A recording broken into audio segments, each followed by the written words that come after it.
महबूबन फरमाया मौला अली जेला मन कुंतो मौला फाहाजा अलियो मौला। महबूबन फरमाया जंहिंजो मां मौला आया उनजो अली मौला आया। ओ प्रिय जा परवाना मुझे महबूब जा गुलाम था चवन। असांखे महफिल में मोमिन ऐं मुनाफिक जी पहचान करणी हूंदी त अलीअ जो ज़िक्र कंदासीं। मोमिन बि पधरा थी वेंदा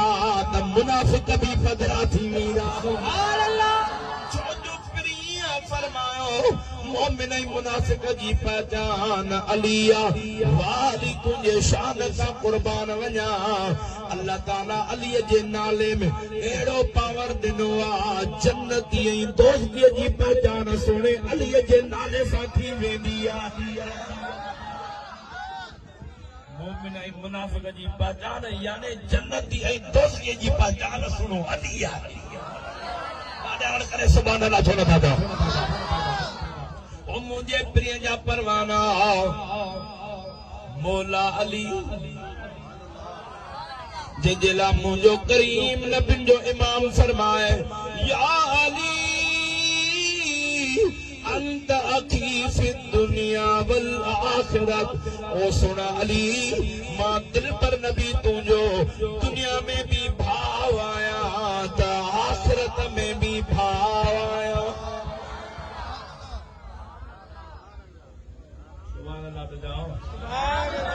मुझे महबूब फरमायो मुसलमान पाण में भाई रहे पर वाह अली महबूबन जॾहिं अंसार ऐं मुहाजिरीन में भाईचारो करण फरमायो भाईचारो थींदो वियो।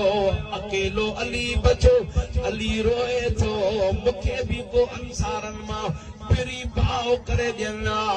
मुंहिंजे दिल पर नबी फरमाया अली छो थो रोए। ओ महबूब मां बि त मको अवां जे करे छॾे आयो आहियां सभु कुझु अवां जे करे छॾे आयो आहियां। पाण फरमाया अली न रो या अली अंत अखी फी दुनिया वल आखिरत। ए अली घबराए न मां दिल पर नबी तुंहिंजो भाव आया। दुनिया में त भाव आया पर आखिरत में भी भाव आया। ओ महबूब जा परवाना आखिरत में भी भाव। इन मकाम खे त समझो जिथे नफ़सी नफ़सी हूंदी जिथे मां धी जी न हूंदी ओ जिथे पीउ पुट जो न हूंदो। मुंहिंजे दिल पर नबी उन जॻह जे लाइ बि ॿुधाया उन टेम ते बि मां अलीअ जो भाव। ओ मुंहिंजे प्रिय जा परवाना कुर्बान इन अली जे मक़ाम तां ओ दुनिया जे अंदर वो फैसलो न करे सघे आ। वो फैसलो हज़रत मुर्शिद मौला अली करण फरमाईंदो हो। अजीब अजीब फैसला मौला अली जे दरबार में ईंदा पर केतिरा भी वडेरा केतिरा भी सरदार हुजनि जॾहिं उन्हनि जो अकुल जिथे ख़त्म थींदो हो मौला अली जो शान ऐं करामत उतां शुरू थींदी। कुरैश खानदान में हिकिड़ी औरत ही अमीनी माण्हू उन वटि अमानतूं रखंदा हुआ। हिकिड़ा ॿ शख़्स आया मां ॿुधायां ॿ शख़्स आया 100 दीनार खणी आया। उन माई साहबा खे चयो हीअ असांजी अमानत आहे ॿिन्हिनि जी अमानत आहे पर जॾहिं बि खणण जे लाइ ईंदासीं असां ॿई गॾु खणण ईंदासीं। हिकिड़ो अचे त अमानत न ॾिजां ॿई गॾु ईंदासीं। हुननि पाण में फिरेब ठाहियो अटकल कयूं। हाणे ईअं चई करे पोइ ते असां फिराड कंदासीं 100 दीनार जी जॻह ते 200 दीनार इन खां कढंदासीं। 100 दीनार रखी विया। साल हिकिड़ो फिरी आयो। पोइ उन मां हिकिड़ो दोस्त पाण में सलाह करे जीअं जो आया माई साहब के चवण लॻो ओ अम्मा जेको मुंहिंजो ॿियो साथी हुन चयो असांजी अमानत तो वटि पियल ई 100 दीनार उहा ॾे ओ अब्बा तोसां ॿियो दोस्त गॾो ओ तव्हां चयो त ॿई गॾु ईंदासीं अम्मा उहो त फोत थी वियो आहे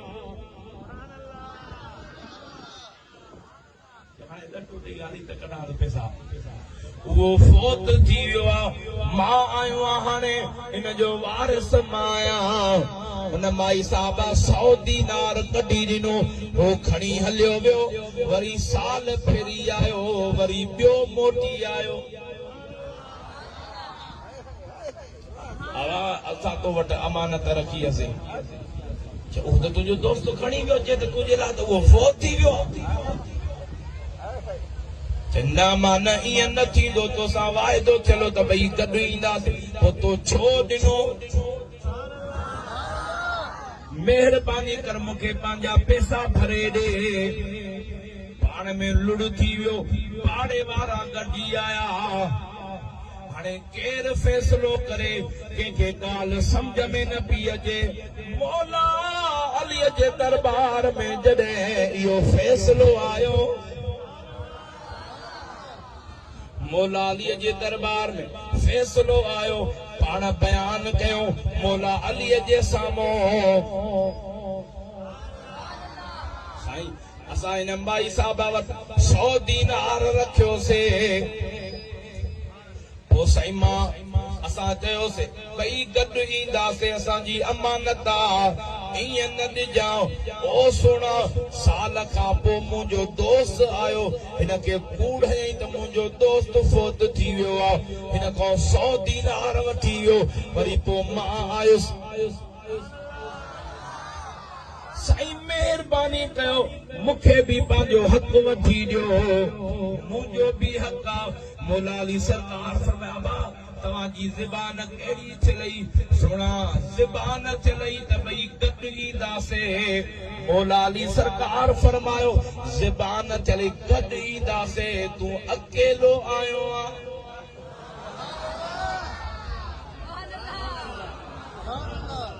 बाबा ज़बान त तूं फिरियो फ़ैसिलो पोइ थींदो माई अमानत पोइ ॾींदी जॾहिं ॿई गॾिया ईंदो न तूं अकेलो आयो आहे इहो त तुंहिंजो फ़ैसिलो आहे अकेलो अचो को बि अचे त तूं उनखे पैसा न ॾिजां हाणे तूं अकेलो आयो आहे उन दोस्त खे वठी या त तुंहिंजो फ़ैसिलो कयो शर्म में ॿुॾी वियो त यार वाकई कूड़ो त मां थो थियां चयुमि त जोड़ीअ में ईंदासीं मां त अकेलो अची निकितो आहे ॾाढा तरण करे सुभान अल्लाह पाण फ़ैसिलो उन माई साहब जे हक़ में ॾिनो हे कूड़ा न तूं सची ॾाढा तरण करे सुभान अल्लाह जाओ इहो अली आहे कुर्बान मौला अली जे मक़ाम ते अल्लाह ताला उहो अलीअ खे इल्म अता फरमायो पूरी कायनात जो इल्म अल्लाह ताला सुने मौला अली फरमायो न पूरी कायनात जो इल्म अल्लाह ताला कुरान करीम में अता फरमायो आहे सॼी कुरान करीम जो इल्म अलहम्द शरीफ में अलहम्द शरीफ जो इल्म प्यारा दोस्तों बिस्मिल्लाह में बिस्मिल्लाह जो इल्म बे में आहे बे जो इल्म नुक्ते में आहे मौला अली फरमायो बे वारो नुक्ते मां मौला अली आया मां तो बुझा गया हिन मुल्ले के सुने मुर्शिद मौला अली जो इल्म समझ में न आयो त मुझे मुस्तफा जो इल्म समझ में छा ईंदो ओ महबूब जा परवाना जेके मौला अली जो इल्म समझ में न अचे मौला अली जो शान समझ में न अचे उनके मुस्तफा जो शान छा समझ में ईंदो ओ प्रिय जा परवाना सुन्नियो अवा के मुबारक जो अल्लाह ताला इन तरह जी गुलामी तो असा के नसीब फरमाई है सुभान अल्लाह दादा कलर करे सुभान अल्लाह जाओ पूछो न जाओ इस्लाम जी अजमत जो निशान अलिया है सुभान अल्लाह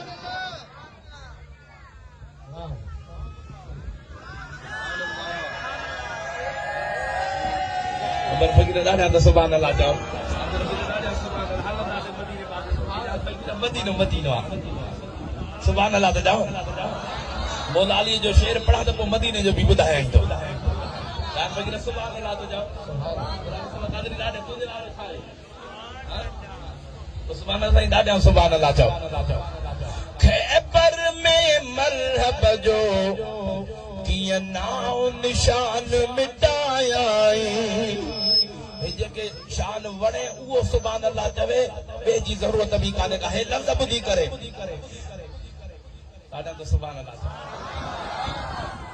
खैबर में मरहब जो कीअं नाओ निशान मिटाया लफ़्ज़ अचनि था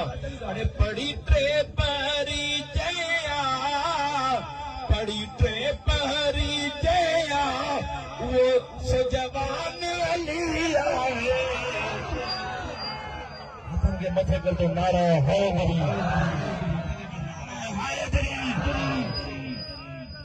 हथन मथे करे भेज दे संगीत जो नार का